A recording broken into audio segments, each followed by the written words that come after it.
Hello everyone, this is Prabha Singh. आज मैं आपको म्यूज़िक के बहुत इंपॉर्टेंट क्वेश्चन बताने जा रही हूँ। आई होप कि आपको ये क्वेश्चन जो भी हैं ये बहुत ही इंपॉर्टेंट क्वेश्चन बनने वाले हैं और मैंने एक ही क्वेश्चन में काफ़ी सारी डिटेल डिस्कस करने की कोशिश की है। आई होप कि आपको ये जो क्वेश्चन मैंने बनाए हैं इनमें से बहुत सारे क्वेश्चन आप लोग नहीं जानते। तो चलो हम स्टार्ट करते हैं। पहला क्वेश्चन हमारा जो आता है वो आता है कि वैदिक काल में तत्वाध्याय कौन से थे।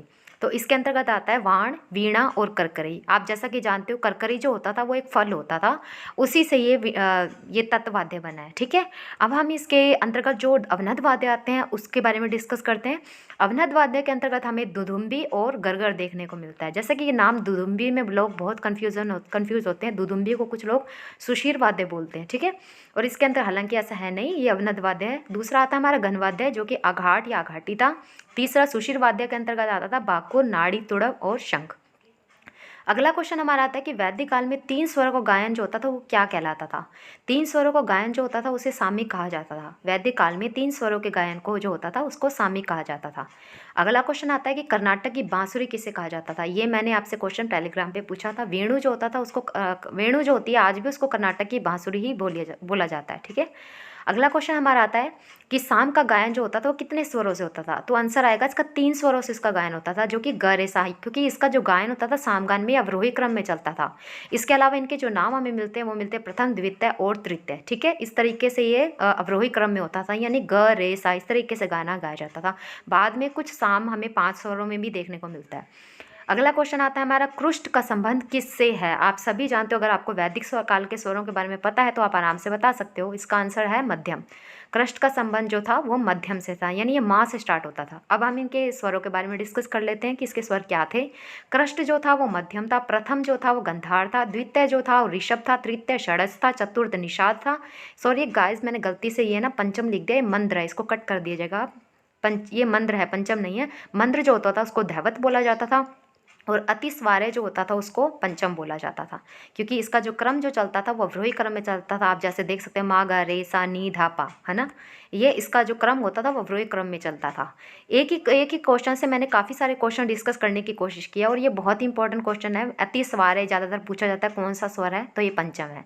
अगला क्वेश्चन आता है हमारा कि साम गान के जो थे वो कितने भाग होते थे। इसका आंसर आएगा सात। सात भाग होते थे साम गान के।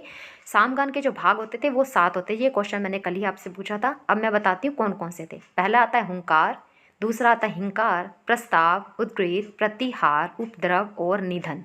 हुंकार और हिंकार दोनों को एक जैसा ही माना जाता था, क्योंकि जब गायन का स्टार्टिंग की जाती थी तब हुंकार या हुंकार, हालांकि ओम वगैरह उस चीज़ को इन्होंने हुंकार या हिंकार बोला है। शाम का मुख्य गायक जो होता था उसको उद्गाता होता था। इसके साथ में दो गायक और होते थे। उद्गाता जो होता था मुख्य गायक होता था, इसके दो गायक और होते थे, प्रस्तोता और प्रतिहर्ता। साम गायन का प्रारंभ जो होता था गायन का वो किससे होता था, हुंकार अथवा हिंकार से होता था, जिसका उच्चारण जो होता था प्रस्तोता या प्रतिहर्ता अथवा उद्गाता तीनों मिलकर करते थे। ये प्रतिहर्त नहीं, ये प्रतिहर्ता है। अगला क्वेश्चन आता है हमारा, और अंत में क्या होता था कि प्रणव अथवा ओमकार का उच्चारण किया जाता था। अंत जब करते थे जिसको हम निधन बोलते हैं, अंतिम भाग जो होता था शाम का वो निधन होता था। ठीक है, इसके मुख्य गायक को उद्गाता कहते थे, जो कि इसे उदात कहते थे। मुख्य भाग को दात कहते थे, जो कि इसे उद्गाता गाता था। और इसके बाद अंतिम भाग को निधन कहा जाता था, जिससे कि इसकी समाप्ति होती थी। निधन में आप जैसे मानते हो किसी का डेथ हो गई मतलब इसका अंत हो गया, तो उसी तरीके से गायकी को इन्होंने निधन का अंतिम भाग को निधन बोला है। इसके अंतर्गत एक भाग होता था जिसे प्रतिहार कहते हैं। इसके बीच में कोई एक भाग होता था जिसे क्या नाम है कि प्रतिहर्ता ही गाता था। उसे जो प्रतिहर्ता होता था वही गाता था। उसे प्रतिहार कहते थे हम। ठीक है, अगला क्वेश्चन हमारा पंडित विष्णु दिगंबर पलुस्कर से। ये यूपीटीजीटी का जो पेपर दे रहे हैं ये उन सबके लिए इंपॉर्टेंट है। पंडित विष्णु दिगंबर के शिक्षा किससे ली थी उन्होंने, नीरज में बालकृष्ण बुआ इंचलकर जी से ली थी, जो कि ग्वालियर के हैं। दूसरा क्वेश्चन आता है कि संगीत बाल प्रकाश पुस्तक किसकी है, तो ये विष्णु दिगंबर पलुस्कर जी की है।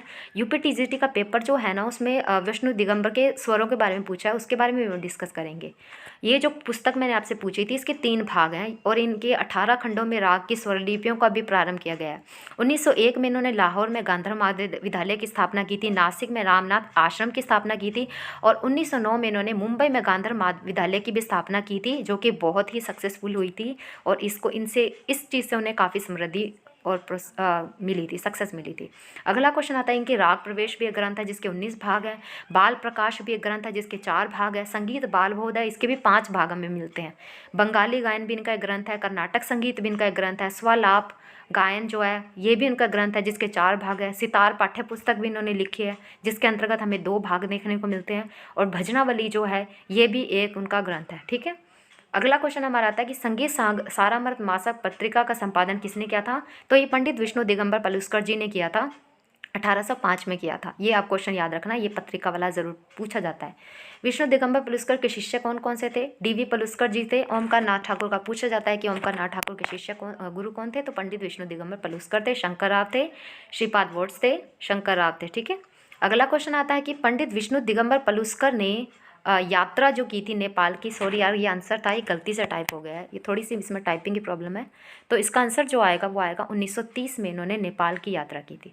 अगला क्वेश्चन आता है कि व्यायाम के साथ संगीत यह ग्रंथ किसका है? तो ये ग्रंथ जो है ये पंडित विष्णु दिगंबर पलुस्कर जी का है और इसके भाग जो है वो 10 भाग हैं।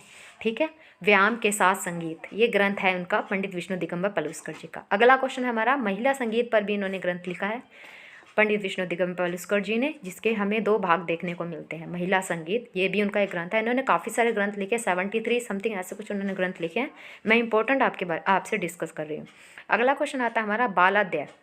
बालाद्य संगीत ग्रंथ जो है वो किसका है? तो ये विष्णु दिगंबर पलुस्कर जी का है। इसके हमें 3 भाग देखने को मिलते हैं। 3 भाग जो है, पहला जो मतलब 2 भाग तो इसके हिंदी में और 1 भाग जो है वो हमें मराठी में देखने को मिलता है। यानी टोटल इसके 3 भाग हैं, 2 भाग हिंदी में और 1 मराठी में। विष्णु दिगंबर पलुस्कर जी का मराठी में 1 भाग है। तो ये दोनों ही लैंग्वेज में लिखा गया है, हिंदी में और मराठी में। ठीक है, इन्होंने जो अपनी ज़्यादातर बंदिशें लिखी हैं वो ब्रज भाषा में लिखी है, क्योंकि ये जहाँ पर आए थे वहाँ पर इनको जहाँ पर ये शिक्षा लेने गए थे वहाँ पर इनको ब्रज भाषा का भी ज्ञान होना ज़रूरी था। तो पंडित विष्णु दिगंबर की अधिकतर जो बंदिशें हमें देखने को मिलेगी ना वो ब्रज भाषा में देखने को मिलेगी।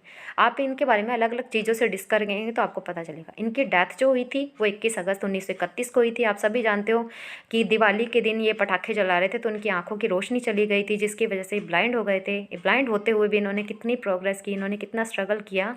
ये एक तरह से जो भी म्यूज़िक के स्टूडेंट है सभी के लिए इंस्पिरेशन है कि इन्होंने इतना स्ट्रगल किया ब्लाइंड होने के बावजूद भी।